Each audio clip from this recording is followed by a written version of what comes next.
Good day, dear students. How is it going? Today we will continue our last theme. Сәлеметсіздер ме, құрметті оқушылар, қалдарыңыз қалай?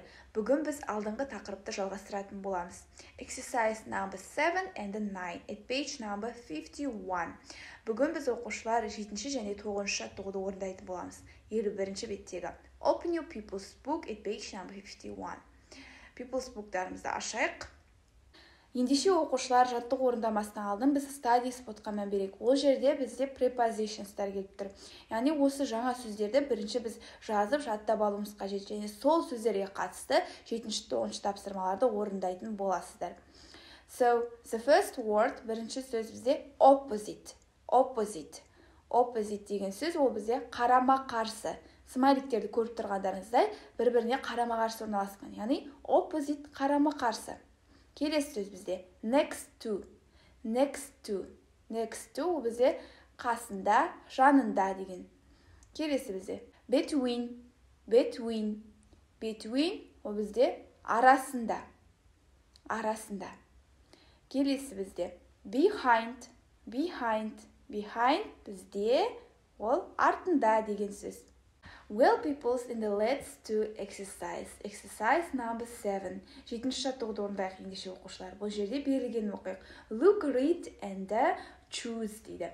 Яғни қара, оқы және таңда дейді. Бұл жерде көріп тұрғандарыңыздай 6 дүкеннің суреті тұр. Ал қасында бізде кішігірім тест сияқты, немесе B жауабын таңда деп тұр. Бірінші мысалға қарайық, бұл жерде белгіленген. The supermarket is the baker's. Яғни супермаркет, baker's деген ол бізде наубайхана, әмбебап дүкен, наубайхананың қай жерінде орналасқан? A жауабын оқиық. A жауабында behind деп тұр. Behind ол бізде не еді? Артында. Екінші B жауабын дұрыс таңдаған. Ол жерде next to, жанында. Ал енді екіншісін қарайық оқушылар, екіншісін аударайық. The butcher's is the hospital дейді. A жауабында opposite. B жауабында бізде next to. Яғни бірінші сөйлемді аударайық. Ол бізде butchers деген ет дүкені. Ет дүкені hospital, яғни ауруханаға қалай тұр? Opposite. A жауабы қарама-қарсы.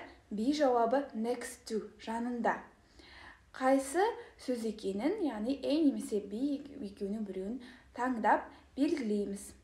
Енді оқушылар үшінші сөйлемге қарайық. The greengrocers is the post office and the hospital. A жауап behind, артында, B жауабы between, арасында. Енді сөйлемді аударайық. The greengrocers деген бізде жеміс-жидек дүкені. Жеміс-жидек дүкені пошта мен аурухананың қай жерінде орналасқан? Қараймыз суреттен. Соны табамыз да және жауабын астындағы A немесе B екеуін біреуін белгілейміз.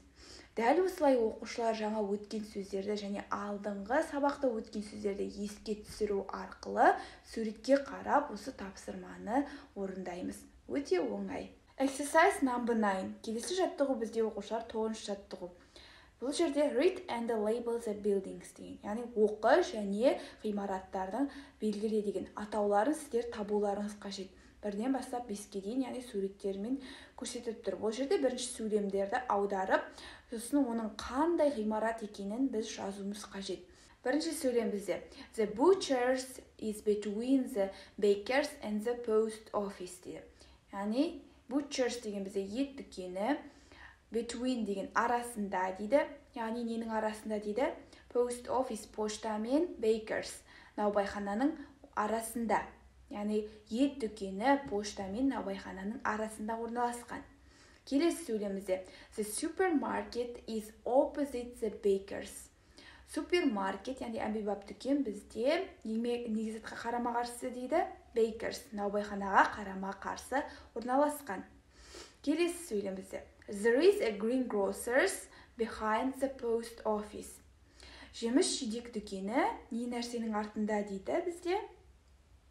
Post office, яғни поштаның артында жеміс-жидек дүкені орналасқан. Оқушылар, мен сіздерге exercise 9 9-ші жаттығуды толықтай түсіндірдім деп ойлаймын, аударып бердім. Және мен сіздерге жауаптарын айтпаймын, яғни өздеріңіз орындауларыңыз қажет. Мен сіздерге толықтай түсіндіремін, сабақты үйретемін, бірақ та жауаптарын бермеймін.